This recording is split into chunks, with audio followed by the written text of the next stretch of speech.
dal leen ak jàmm ci Sen Sport 221 Moussa Konaté gannaaw bi nga xamee ne ni ki fan yi ñu génn rek ñu ngi ko doon annoncé foofu la ci Strasbourg jamono yi kii di xibaar yaa ngi xam le ne Dijon di football club bi nga xamee ne kii di Alfred Gomis foofu lay footballé ñoom itam bëgg nañu ki nga xamante ni moo di international sénégalais bi la di Moussa Konaté toll ci ñaar fukki at ak juróom-ñaar Moussa Konaté comme ni ngeen ko xamee ñu wàccoon ak football club boobu di Amiens ci Ligue 2 bi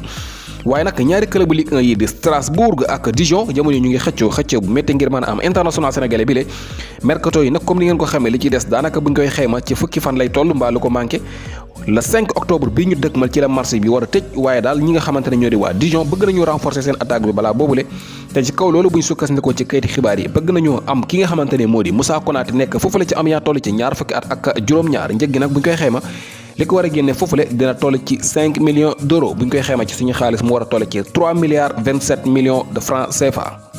Stade Rennais gannaaw bi ñu jaay kii di Edouard Mendy foofu la ca Chelsea football club kii di xibaar yaa ngi xam ne ñu ngi songu dossier kii di Alfred Gomis mu nekk foofu la ca Dijon kii di xibaar yi ñu ngi xam ne Rennais pare nañu ngir fay lu toll ci 12 millions d'euros ngir mën a compléter signature kii di Alfred Gomis Dijon nag buy sukkandiku ci kii di xibaar yi lu mu gàtt-gàtt dinañu laaj lu toll ci 15 millions d'euros ngir ñu mën a bàyyi seen first choice keeper bi di Alfred Gomis coach bu Dijon mi nga xam ne ñoom bu ñu sañoon dinañu téye kii di Alfred Gomis ci football club boobule waaye nag ñii di waa Rennais dañoo dikk kii di Alfred Gomis ne dina jouer Ligue des Champions lii nag tax na ba ñoom ñu yaakaar ne mën nañu ñàkk seen gardien bi la di Alfred Gomis te Stade Rennais nag kayit xibaar yaa ngi xam ne pare nañu ngir compléter transfert boobule balaa la 5 octobre bii ñu dëkkmal marché transfert bi di tëj ñu mën a am ki nga xamante ne moo di international sénégalais bi la di Alfred Gomis te nekk foofu la ca Dijon ki nga xamante ne moo di Alassane Ndao nekk foofu la ca Fatih Karagümrük nekk ca Turquie kayit xibaar yaa ngi xam ne ni jamono yi Olympique Lyonnais ñoom itam ñu ngi koy may bët maanaam ñu ngi koy bàyyi xel moom international sénégalais bi la di Alassane Ndao gannaaw bi nga xamee ni ki janvier bi ñu wan ginnaaw rek la dem foofu la ca Turquie ci football club bi nga xamante ne moo di Fatih Karagümrük waaye mu dimbali club boobule ba ñu monté ci li nga xamante ne moo di première division bi ñi nga xamante ne ñu di Olympique Lyonnais nag jamono ñu ngi koy bàyyi xel ngir mën a am ki nga xamante ne moo di Alassane Ndao te nekk foofu la ca Karagümrük ci championnat bu Turquie kii di Habib Diallo nekk foofu la ca FC Metz gannaaw bi nga xamee ne ñu ngi ko doon annoncé foofu la ca Tottenham nekk ci English Premier League bi kii di xibaar yaa ngi xam ne ba fii ñu waxee dara xewagu ci ñi nekk di waa FC Metz gannaaw bi nga xamee ne dañoo am jafe-jafe financière proposé nañu Habib Diallo ñaari club bu anglais yi lay mu di Sheffield United ak West Bromwich Albion bépp club bi nga xamante ne pare nga ngir ñu abal la kii di Habib Diallo ci benn at di nga dugal lu toll ci 6 millions d'euros maanaam 6 millions d'euros daal ngay fay ngir ñu abal la kii di Habib Diallo ci benn at bu fekkante ne nag saison bi dafa jeex nga wàcce ci li nga xamante ne moo di deuxième division bi dinañ la delloo li nga xamante ne moo di 6 millions yooyu le waaye daal kii di Habib Diallo jamono yi la bu sukkandikoo ci kii di xibaar yi West Bromwich Albion ak Sheffield United ñoo nekk jur ci dossier wu ki nga xamante ne moo di international sénégalais bi le kon kii di Habib Diallo ba fii ñuy waxee mën na mujjee ji foofu la ci English Premier League bi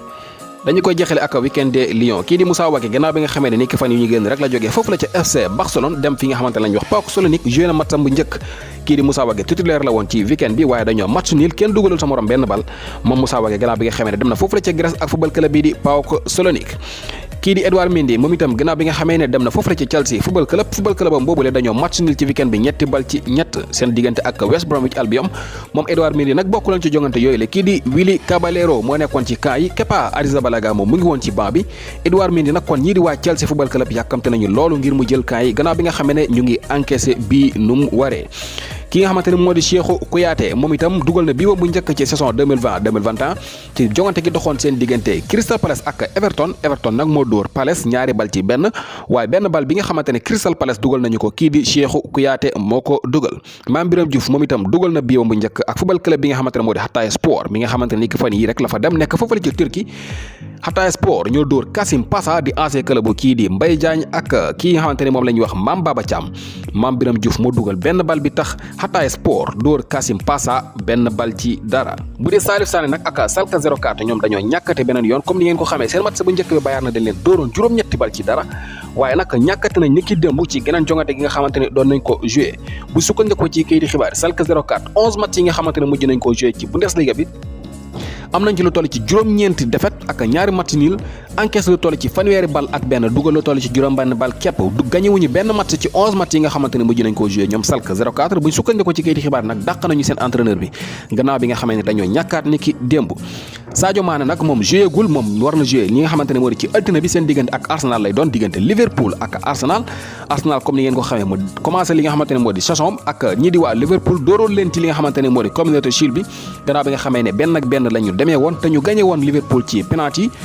ubbi li nga xamante ne moo di English Premier League bi seen diggante ak Fulham dóor leen ñetti bal ci dara dóor West Ham ci li nga xamante ne moo di seen ñaareelu jongante gi waaye ci midweek bi ñuy génn ñu dóoroon Leicester City ci match bi nga xamante ni coupe la woon kon Mikel Arteta ak ñi nga xamante ni ñoo di waa Arsenal ñu ngi nekk ci li nga xamante ne moo di forme bu jéggi doyo war a daje ak Liverpool ci lundi bi nga xamante ne moom la ñu dëgmal